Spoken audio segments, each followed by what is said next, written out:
So, um, welcome to our webinar this evening on the practicals of returning to work. I hope you're all well, and I'm looking forward to a really informative and relaxed session and all things to look out for when you're thinking of coming back to work after a break. I'm Catherine Bowl, a resourcer here at Ten2Two, and I'm joined by Joe Gregory, who's one of the directors. If this is the first time you've met us before or joined one of our lovely webinars, welcome. We are experts in part-time flexible recruitment, so please make sure you're registered with us to gain as much help looking for a new role as possible. Tonight, we're going to be running through the webinar and the presentation, so that'll be about 30 minutes, and then and Joe, our lovely Joe, is going to be running that for us. And then at the end, we'll have time to go through some questions. So if there's anything that comes up, please do pop them into the chat box and we'll get through to them at the end. They're all private, so no one can see what you're writing. But if we don't get through to them, we will come back to you. We promise we'll have a look at them and we'll be able to come back to you by the end of the week. We'll also be recording this session, so you don't need to make lots and lots of notes. Everything will be sent through to you. And obviously, if you really love our webinar and want to give us some lovely feedback, please do. We always love reading feedback, so it's always really helpful. So please, you'll be sent the link. If you have time, leave us a review. So without further ado, Joe, can I hand over to you, please? Of course you can. Thank you so much, Catherine. So my name's Joe. I recognise some of the names coming in this evening, but for those of you who don't already know me, I'm one of the directors with Ten2Two. Ten2Two are, as Catherine said, part-time and flexible working specialists. We've been around for about 17 years or so, and I've had the pleasure of working with the business for the last 8 years. Tonight, we're going to take you through a subject that a lot of people find quite daunting and quite difficult.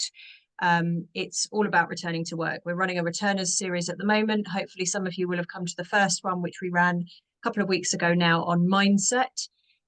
If you didn't have a chance to join that, please do look it up on our YouTube channel. Really, really helpful advice on how to overcome some of that overwhelm and get yourself in a positive headspace to then be able to take on the practicals of your return to work. Right, this is the fiddly bit where I have to find the presentation and start. There we go. Hopefully everybody can see that presentation there. This is our lovely Ruth, by the way. Many of you will know Ruth because she sends out all of our mails. She keeps us all held together at Ten2Two. Oh yeah, so lovely Ruth. What would we do without her? She's going to get all embarrassed now when she sees this back. So the practicals of returning to work.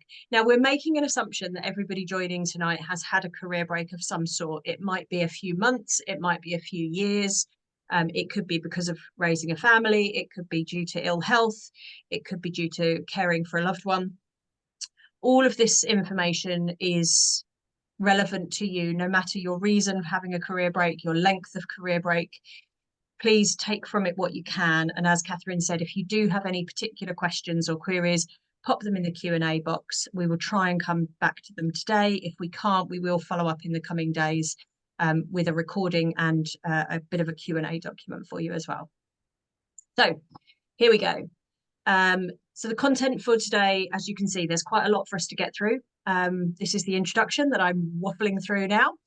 We're then going to talk to you about where to look for a role. If you've had quite a long time out of the workplace, this might be new for you. But there are different avenues that you can take to look for a role, be that full-time, part-time, flexible, all over the place. How to apply, writing your CV, that's the bit that everybody hates, and preparing for an interview. And then at the end, we will do a quick summary, and hopefully if we have time, we'll go through some questions. So, as we said, it can feel like a really daunting task. You've been out of the workplace for whatever reason. You've probably been very busy doing whatever it is that you've been doing while you haven't been at work. The working world seems like a completely different universe. approaching it like a project is a really good idea. You know, if you can allocate time, if you can set aside a particular notebook maybe, or a particular Excel spreadsheet, really treat it like you would have done a work project, or if you've been renovating a house, like you used your project management skills there. It's likely to be a bit of a learning journey. You are likely to come across tasks that you haven't done before, conversations you haven't had before, making sure you're ready. So by that, your mindset, your at-home practicalities, and when we've been through today, you'll know your CV and so on and so forth. Be clear on what you want. It can be really tempting to jump into your job search and scattergun everything, apply for every role you see and just go for it. That is one technique. We would strongly advise you to be a bit more targeted than that and really think about what the role that you want is, and try and go for that, whether that is the specific discipline, whether it is the specific sector, or whether it's even the specific working hours that you're looking for. Make sure that you're clear on what's important to you, where your non-negotiables are, and what it is that you're hoping to achieve by the end of your job search. Be sure what you can commit to. This is very much in line with what we just talked about. If you do have caring responsibilities, make sure that you've really given thought as to what is going to take your place in those caring responsibilities if you do secure a role. One example might be if your children are soon to start school, you know, are you going to be working for a company that's close enough to the school for you to make it to school pickup, or do you need to think about after school care? Just be realistic about what you can commit to. It's also helpful to know what the title or titles that you're interested in are. So job titles change from time to time. When I first started my career 5 million years ago, personnel was what HR was called. I don't think it's even called HR anymore. It's called people. So have a think about what the job titles that you're searching for are. Maybe they've changed since you were in the workplace. Do a bit of research, you know, spend some time surfing some job boards and have a look at what those job titles are and what the general requirements are within those job titles as well. Don't be shy. You don't have to hide the fact that you're looking for a job. You can tell people, you can ask people if they've got vacancies, you can ask people if they know if they've got vacancies. I am always blown away at how many people I speak to who say, oh yeah, I got my job because of Mandy at the school gates, husband's brother's next door neighbour's company was hiring. So talk to people. And without quoting friends directly, you'll probably get rejected quite a few times. You'll probably go to a few interviews. You'll probably apply for a few roles. Please don't take it personally. It is a really tricky market out there at the moment. And although we can try and give you all the tools that there possibly are, you know, it doesn't guarantee that you're going to secure the first job that you go for. Please do not take it personally. Learn from it, gain whatever feedback you can, and move on. So, into the meat of the presentation. So where to look for a role? It can be a little bit daunting thinking about all the different avenues that you have ahead of you. There are formal and informal ways of looking for a role. I'm going to start with agency because that's who we are. The agency give you a middleman between you and the employer. This can be really, really helpful if you're feeling a bit anxious, a bit nervous, or you're hoping to convey certain parts of your application without needing to have direct conversations. So part-time is an area that people are they sometimes find it difficult to talk about. Going through an agency can allow you to talk to that agency quite openly about what you're looking for, and they will then convey that information to the employer.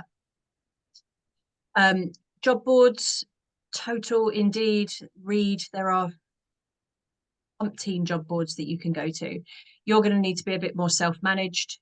Agencies do advertise on job boards, but employers do directly as well. So make sure that if you're using job boards, you're having a look at who it is you're actually applying to in the first place. Online direct, that would be direct with the company website. Being headhunted, if you're lucky enough to have a really strong network or you've got a particularly strong online profile, then you may well be headhunted. Informal, excuse me, offline direct approach, what we talked about just now, chats at the school gate or at the nursery pickup. wherever else you might be, and through your own contacts. So, you know, making sure that you're dipping back into that little black book or Google or whatever it is that you use for you. I'm showing how old I am tonight. Wherever you keep your personal contacts, make sure that you're using those. LinkedIn is a fantastic tool when you're job hunting. I love the little green slash that you can put saying that you're open to work, and that will immediately highlight to all of your contacts from your previous career that you are looking for something. So there's benefits and negatives to all of these different routes. It's really good idea for you to keep a track of what you've applied for, who you've applied through, and what stage you're at. That can be a very simple notebook. It can be an Excel spreadsheet, however you want to keep track of it. It just gives you a sense of control. And it also means that if somebody phones you up and says, oh, you've applied for, you can immediately look at what that role is, when you applied for it, who you've applied through. Just means that you are a little bit more organized, and you're keeping track of where your details have gone. And you can also look back on it and, you know, really use it as a tool moving forward to pull out what's worked and what hasn't worked. So how to apply? It's a bit of a minefield these days, to be completely honest. There's so many different ways that your information can get to the employer. Please, please, please pay a lot of attention to what's being asked.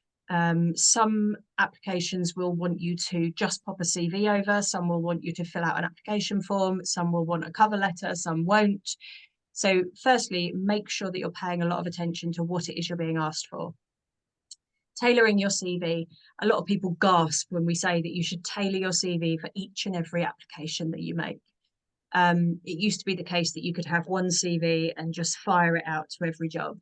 The market is tricky now. There are millions of people going for less than millions of jobs. And you need to make sure that your CV really, really mirrors the job description. So making sure that you're tailoring your CV. That doesn't have to be rewriting it. It can just be cutting and pasting a few lines here and there, but spending the time will get you the better results. Include a cover letter if given the option. Cover letter can convey additional information. It can make sure that you are filling in any gaps that your CV might have in terms of skills. And it can also include information about your interest in that particular company. Everybody loves a bit of flattery. That includes businesses. Use a Word format without fancy formatting. We get a lot of questions about formatting. We do have a document that we can send out to people which gives you a very basic template. Word is the most commonly used software. It means that there's unlikely to be trouble with people converting it if they need to. It's unlikely that software will reject it. And it means you can get a nice, simple, straightforward document across. You don't need colours and pictures and fancy fonts. It needs to be easily legible and smart. And as we said, keep a record of the jobs that you've applied for and keep a copy of the job ad. Really, really useful for reflection. Your CV. I was going to ask everybody to give me a little thumbs up if they enjoy writing their CV, but then I thought, no, because nobody enjoys writing their CV. We can't do sad faces, can we? Not even we like writing our CVs, and it's what we do. So, you know, your CV's got 6 core components. Your personal details. Now, for this, you don't need to write your inside leg measurement, your full address, all of the things that, you know, you think people might need to know. Very simply, your name, if you've got a LinkedIn that's up to date, your LinkedIn, the town in which you live, and your contact detail. So your probably mobile phone number and your email address. You really don't need to put anything else on there. Your profile. Now, profiles, some people love them, some people are not big fans of them. We feel that they're an important opener to the CV. They give you a chance to really demonstrate your core competencies, and you can also use them as a reflective tool of the job description. So if there are particular words that you identify in that job description that you think are important to be able to show that you can identify with. So particular competencies or skills, you can put those in that top profile. Short paragraph, 2 or 3 sentences will suffice. Key skills, again, you don't have to have key skills, but it is quite useful to make sure that you are picking out those key skills that are being asked for in the job description. A lot of the time it will be a computer or a junior member of the team reviewing the CVs in the first place, and they might have been told to look out for particular words on a CV. Those words might not fit necessarily in your career history, or they might be soft skills that wouldn't necessarily come up in your list of previous tasks. So a skills box can be a really great way of making sure those words appear on your CV. Career history, this is where we go through chronologically. For people returning to the workplace, it is really important that you don't try and ignore or jump over career breaks. We would always encourage you to acknowledge them, to give a simple explanation as to what the career break was for, but don't leave gaps, because gaps cause question marks, and question marks will put you in the maybe pile. You need your CV in the yes pile. So please don't be embarrassed or uncomfortable about your gap. As we said, a simple sentence explaining what it is you've been doing. We've seen some brilliant ones. We've seen CEO of my family and, various other slightly they're amazing. Yeah. Project manager of family business, and then it turns out that Absolutely. they are brilliant. So you can use a bit of humor if that's part of your character. If you feel like your break has actually been a really amazing learning experience, then you can put the skills and competencies that you've used or learned during that time as well. I know when I stayed at home with my 2 boys, I learned negotiation skills like I never knew I had. Education, a lot of people put this right up at the top of their CV. The only time I would say that you should do that is if your education is particularly relevant to the role that you're applying for. Otherwise, your education should come below your career history. Again, you don't need to go into layers and layers of detail. If the job description is asking for particular qualifications or for a particular level of education, make sure you're trying to reflect that without lying. Otherwise, you can just put kind of core information about your education. You do not have to put dates if you do not want to. But again, if you took time out of work to study, then make sure that those dates are in there, because that will make sure you're not having any gaps in your career history. This refers to all the other nice things that people like to put at the end of their CV. Hobbies, interests, what I do in my spare time. It's entirely up to you whether you add this onto the end of your CV. If you've had a career history that has taken up 3 pages, I'd say probably don't, because you do need to make sure that your CV is of a reasonable length.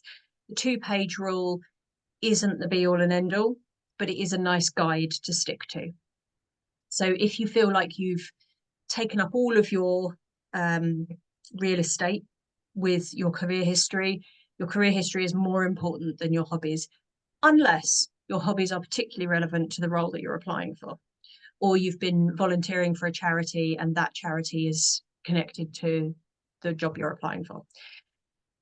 We've had some really interesting coincidences where people have enjoyed skydiving, for example, and the employer who's reading the CV is an avid skydiver, and that's been the thing that's tipped them over the edge and put them in the yes pile. But you're not going to know that, so it's really up to you. The one thing we see a lot of the time is people who have a core CV, and each time they have a new role, just squeezing it in there, adding it in there, and not necessarily reviewing the whole of the document as an entire piece. That's not necessarily the wrong thing to do, but sometimes it can lead to a difference in formatting, a difference in font. You may have improved your kind of bullet pointing style. You might not be editing the rest of your CV to keep it to a reasonable length. Sometimes it's just easier to start from scratch. Sometimes if you've had a career break, especially if you're changing direction or if you're re-entering the workplace into a different discipline or sector, it might be easier to start with a blank piece of paper, no matter how scary that sounds. So just as a recap, a good CV will be easy to read, concise, comprehensive, descriptive, and personal. By all means, use a CV writing service if you want. However, we are strong believers that your CV is you on a piece of paper. So if you can inject some of your personality, your professional style, whatever it might be, into that document, then it's going to be something that you're really proud of, that you really want to share with an employer, that you feel represents you. Make sure your CV is relevant to the role, either the sector, the profession, or show transferability if you are making a change. Leave no question marks. As we said, don't be ashamed of that break. Make sure that you're identifying the fact that you've had a break and what it is you've been doing. We do have an entire webinar based on this called Mind the Gap. When we send out the information following today, we will have some additional links for further resources, or you can search YouTube or go through our website. Finally, a good CV will move you to the yes pile. So doing these things, taking the time to tailor your CV, making sure that you're utilizing things like skills boxes, will give you the best chance of landing on the yes pile. Another little tip, with the rise of AI and computer selecting of CVs, sometimes if you really want to get those words in there, you can even hide the CV box, the skills box. So put it in a transparent font, because the computer reading your CV will still see those words, even if you don't necessarily want them on your CV. That's getting a little bit sort of secret spy agent for me. But it is something that we have seen some people do. Interview preparation. I feel like I'm filling you with way too much information here, so I'm sorry that this is quite content heavy. You can never be too prepared for an interview. It can be quite daunting going into an interview, whether it's a Zoom conversation, whether it's a in-person, whether it's a panel, whether it's one-on-one. It can be quite daunting. The more prepared you are, hopefully, the more confident you'll feel walking in.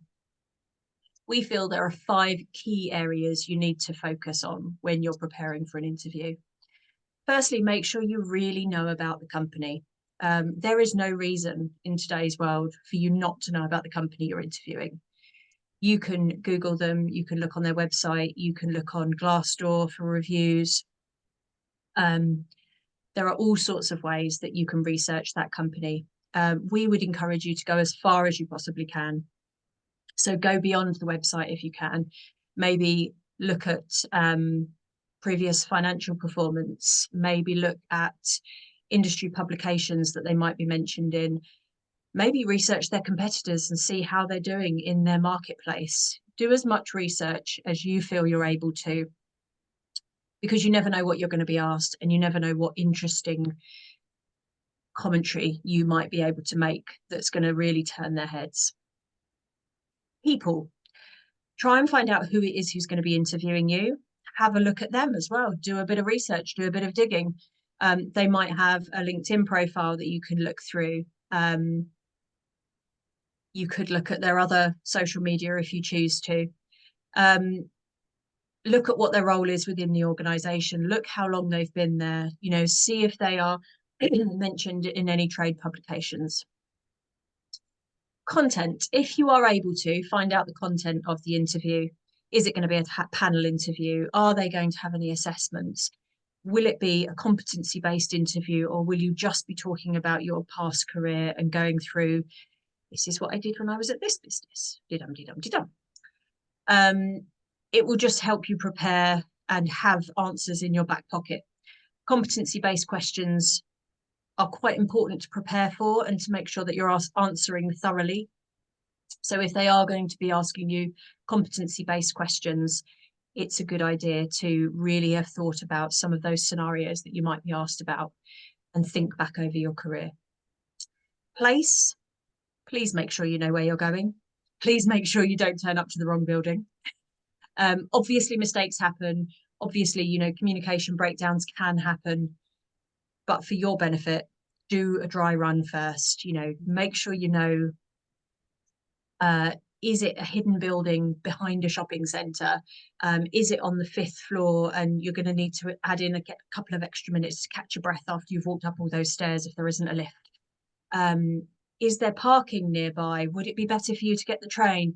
All these things can't be left to chance. You really do have to make sure that you've done some research and planned. And dress. It was always my scariest thing when I was interviewing. What do you wear? My background's the music industry, for anybody who doesn't know. And if I'd have turned up for a suit in my interview, I never would have got the job. But other sectors, if you don't wear a suit, you won't get the job. So as much as you can, find out what the dress code is. And don't be afraid to ask the question. You know, none of this is an inconvenience to the employer or to the agency if you just ask the question. In fact, it shows that you're really keen to do the right thing. It shows you're really keen to make sure you turn up and make sure you get that job. So as part of your project, make sure that you are researching these roles. I wouldn't say you necessarily need to before you've secured that interview, but as soon as you know you've got that interview, start the research, start really kind of filling yourself with as much information about the people and the place and the company as possible. So, your job search summary. Treat it as a project. You know, this is a big thing. Going back to the workplace shouldn't be taken lightly. You know, you've had a career break for a reason. You've made a conscious choice to go back to the workplace. Give it the importance it deserves. This is big. Spread the word. You know, make sure you're registered with relevant agencies. Make sure you're signed up to relevant job boards. You can set up all sorts of alerts once you know the types of roles that you are looking for, so that you're not having to log in every day. Talk to people. Don't be shy. Make it easy on yourself. So create templates, create base CVs, standard cover letters that you then can amend. Keep track of things, set up alerts, set up a specific folder maybe in your email so that things go directly there. The other thing I know people have done is set up an entire email address specifically dedicated to their job search. And please, please, please, please, please check your junk. These email filters are amazing at filtering out things that you really do want to see. And it would be such a shame to miss out on an opportunity because you hadn't seen the response from the agent or from the employer. And then be patient and be positive. You know, these processes, they can be really easy. I'm not saying that yours is going to be hard necessarily. You might walk into the first job that you apply for and that would be brilliant, and I will be cheering you along the way. But they're not always a simple one-shot process. So please be patient, please be positive, and please rely on the support around you. You know, here at Ten2Two, we're not just here for our clients, we're here for our candidates. We really, really want to be able to help you. And we will do everything that we can to secure feedback for you, to prepare you for interviews. You just need to ask, you know, and we'll be here.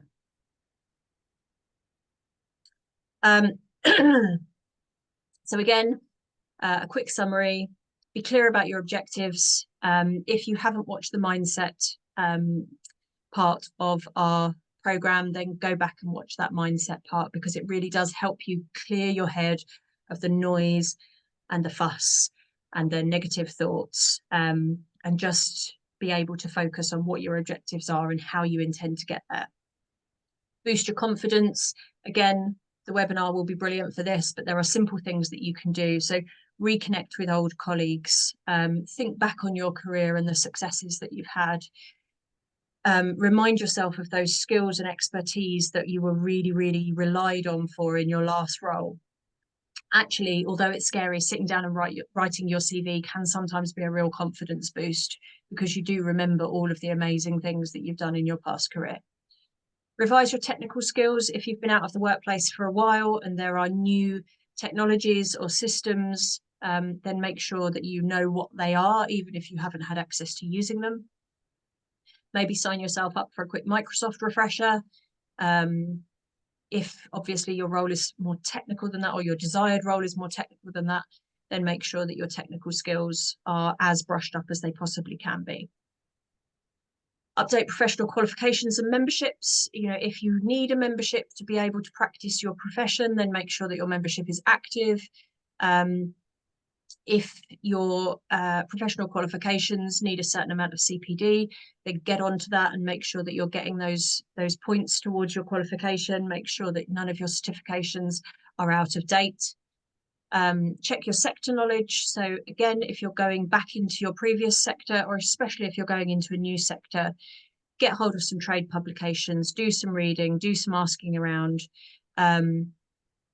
Make sure that your knowledge is up there. One of the best pieces of advice I was ever given was to not only research the company that I was interviewing for, but also to research their competitors, because it gives you a really good idea of where they stand in their sector.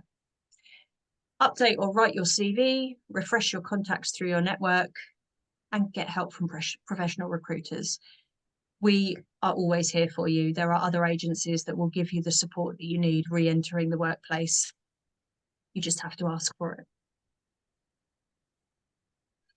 It's just more and more information for you. So the Ten2Two YouTube channel is a treasure trove of information. And it might just be nice to sit down, have a cup of tea and absorb some of the previous websites that we have. This has been a bit of a whistle-stop tour through a number of different topics. And some of these previous webinars that we've run really dig back into some of those topics in a little bit more detail. So Mind the Gap is specifically for people who have taken a career break and may have a gap on their CV. Create a winning CV, exactly what it says on the tin. It will go into a lot more detail of what your CV should and shouldn't contain to hopefully make it as spot on as possible. Interview tips. This is what we deal with day in, day out. So we try and share as many interview tips as possible on that particular webinar. The practicals of job searching. It's a little bit of a whistle-stop tour like today was, but goes into a little bit more depth and isn't so focused on the return to the workplace. So a little bit deeper level of information. Your online brand and job hunting. Lots and lots of people ask questions about social media and whether employers will kind of do a deep dive into your background. This is the webinar for you if you're interested in that. And then we talk quite a lot about LinkedIn and your LinkedIn profile and how you can really optimize that to help your job search. Presenting yourself online, possibly the funniest webinar that we have ever done, with an amazing actor and executive coach joining us. I'm not going to make any comments about chickens. If you want to know what I'm talking about, go watch the webinar. And then finally, imposter syndrome, which I think is possibly the most talked about thing when we talk about professional life and job hunting. We have a guest speaker who helps us with the particular webinar on imposter syndrome and hopefully gives everybody lots and lots of tips as to how to keep it at bay, how to turn it on its head, and how not to let it hinder your job search. I've done a lot of talking. Thank you so much for listening. Amazing, Jo. That was fab. Well done. I do hope that there has been some useful information in tonight's presentation. Just to quickly recap, if you have any questions or queries that you haven't had a chance to pop into the Q&A box or that we don't get round to in the next few minutes, please do get in touch and ask questions. That's what we're here for. We will be following up in the coming days with an email containing links to the webinars that we've just run through, a recording of this and some additional information, just to fill your head even more with all of this content. You're going to go away going, tonight. Mine and Catherine's details are on the screen now. Please do get in touch. Anyone at Ten2Two is more than happy to help you. And if you have found this evening useful and you would be kind enough to do a review, our Facebook page and our Google page are both open, and you can share your review there or pop it across to us on an email. Brilliant. I've got no idea what the time is and how much time, if any. You're right. We've got just 10 minutes. We've got 10 minutes. You stopped the time, Awesome. Jo. Well done. So yeah, no, that was brilliant. Thanks so much for all that information. We have had lots of questions come through. I've been answering a few. this one's quite interesting though. With a 10-year career gap or a large career gap, competency questions in an interview, where they ask you for specific examples of where you've used a particular skill. And if you haven't worked for a long time, how are employers really understanding that? And how would you answer a question like that? So competency-based questions can sound scarier than they are. Basically, they are just trying to understand the way that you would approach a particular situation or the way that you have approached a particular situation. So if you're unable to remember the detail of a situation that you are being asked about from your professional career, you could find an example from a non-professional scenario. Obviously, it would be better to find a work one if possible. Maybe you've done some volunteering and you could lean on that experience. Maybe you've been involved in a club or a society and you could draw from that experience. If you're really, really struggling to pull examples from your experience, you could be honest and say, I don't have particular experience in that. However, this is how I envisage I would address such a situation. And as long as you're being clear, so as long as you are outlining the situation, outlining the tasks, describing the action that you would take, and then following up with any resolution or learning, those are the key kind of points that you need to remember, then you should be fine. Yeah, I agree. Totally agree. And I think sometimes it's okay to say, actually, I'm not sure. I don't know how I would answer that. It's okay to say that, but I think I would do this. I think that's what you're saying, isn't it? Absolutely. But it's okay to say, actually, I don't actually know. And it's also okay to say, could I just have a minute to think about this? Yeah. Because sometimes you can feel put on the spot and sometimes you can get anxious or your mind can go blank. So take a sip of water, ask for a second to have a think, and then respond, once you've taken a deep breath. So making sure that you're prepared is the best thing that you can do. So competency questions normally are based around the same sorts of competencies, and those competencies you'll be able to identify from the job description. You can Google competency questions around and then write the competency, and they'll give you an idea of the types of questions that you might be asked. So you can pre-prepare yourself quite thoroughly for these things. And obviously, if you're sitting at home with a cup of tea thinking about your professional career, you can be kinder to yourself and have more time than if you leave it until you're sitting in the interview room. Yeah.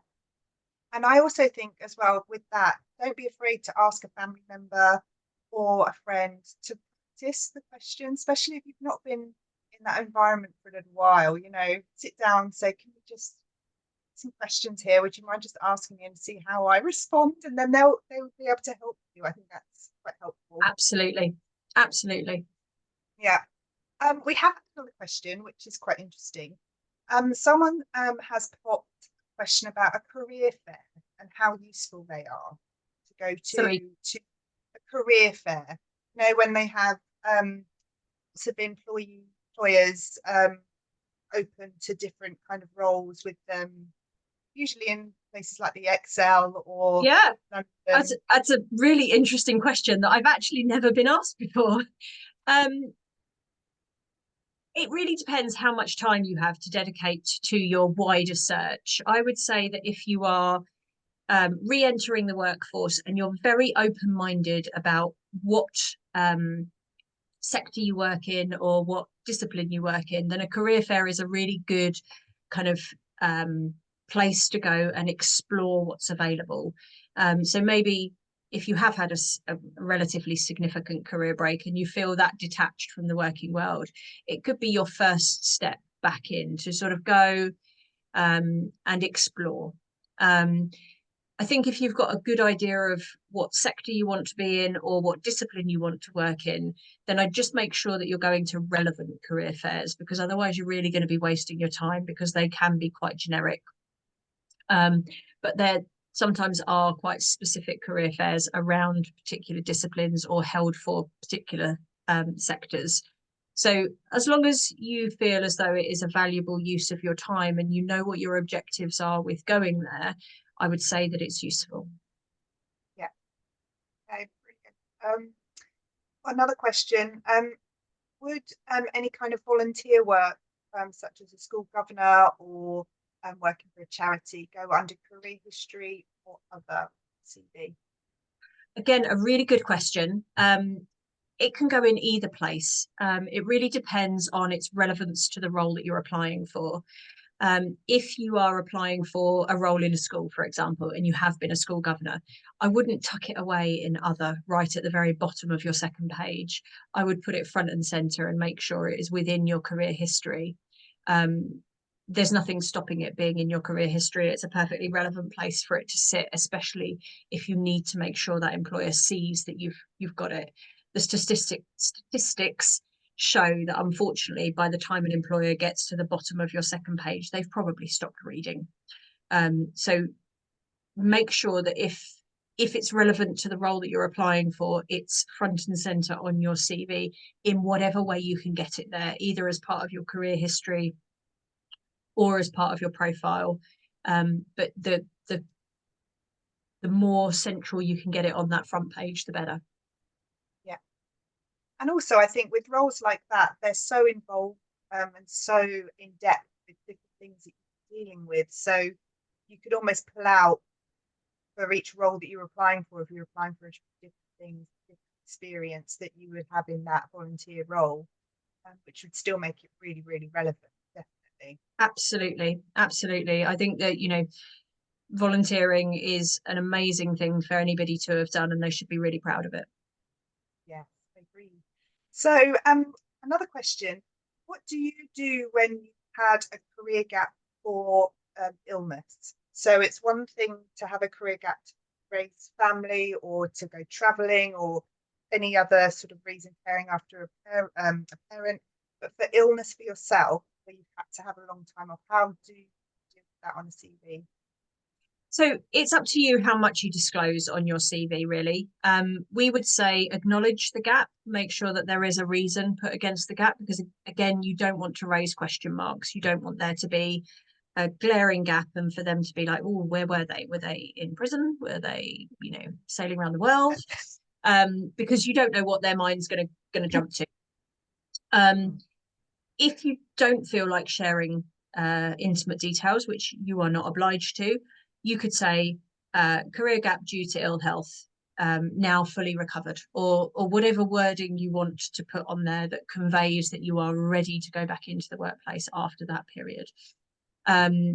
If you want to disclose more, then you can do. That's entirely up to you. But don't try and hide it. Don't try and smooth over it. You need to own that that's why you were away from work, and you've made the decision that you're now ready to return to the workplace, and be confident with that and move forward owning that.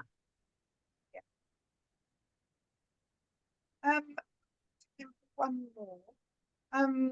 How do you balance and this person's asked, how do you balance the enthusiasm that you want to give to the job and the dedication to a role in an interview, also allow the employer to understand your family commitments and that you are needed at home and that's why you're looking for part-time work? How do you balance that and make sure that that is a wonderful question? Yeah, is a wonderful question, and unfortunately there isn't one very, very clear answer. So 10-2 candidates are quite lucky in this respect, because coming through 10-2, you already know that the employer is open to it being a role that allows you to have balance. It's going to be part-time or it's going to be flexible. You also have a middleman who can do some of that conveying of information for you. So we, as part of our process, will be very, very transparent as to your availability as a candidate, what your level of commitment is. And sometimes we'll share what your reasons for wanting part-time are, as long as you're happy for us to do that. So we can often have some of that discussion for you, leaving you to be as enthusiastic as you like in the interview, because you don't have to worry about that bit. That bit's done for you. That is also the route that you could take if you were going directly. You could make sure that in the body of your cover letter or in a cover email, that your practical situation is outlined to whatever level of detail you feel comfortable with. So that in the interview you can be more freely discussing the role itself. It is important in the interview to be wary of the fact that the employer is interested in you for the role. Although it's very tempting when they ask you why you want the job for you to say, well, it's 2 minutes down the road from my kid's school and it's part-time. Unfortunately, that isn't what the employer wants to hear. The employer wants to know what's interesting, what interests you about the role, what interests you about the company, how it's going to help you progress your career, how you're going to be able to bring your skills to that opportunity.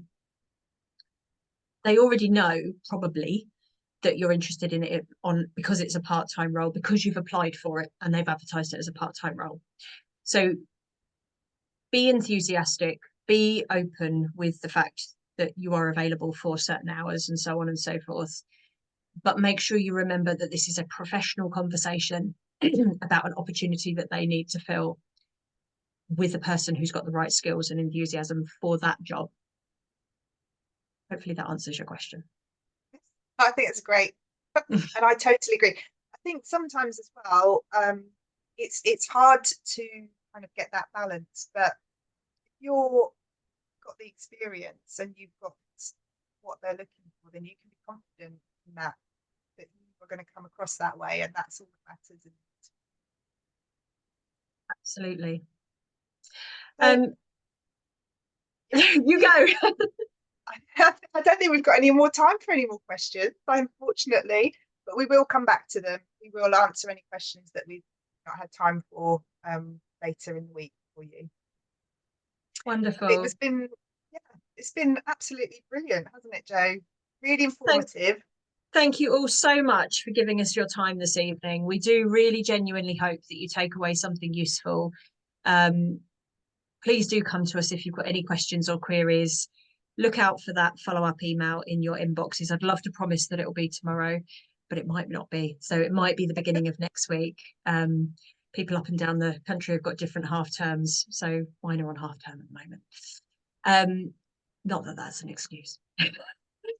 But yeah, keep an eye on your inbox, get in touch with us, and all the very, very best with your return to work. We really genuinely hope that you find something and that the process of finding it is as enjoyable as possible.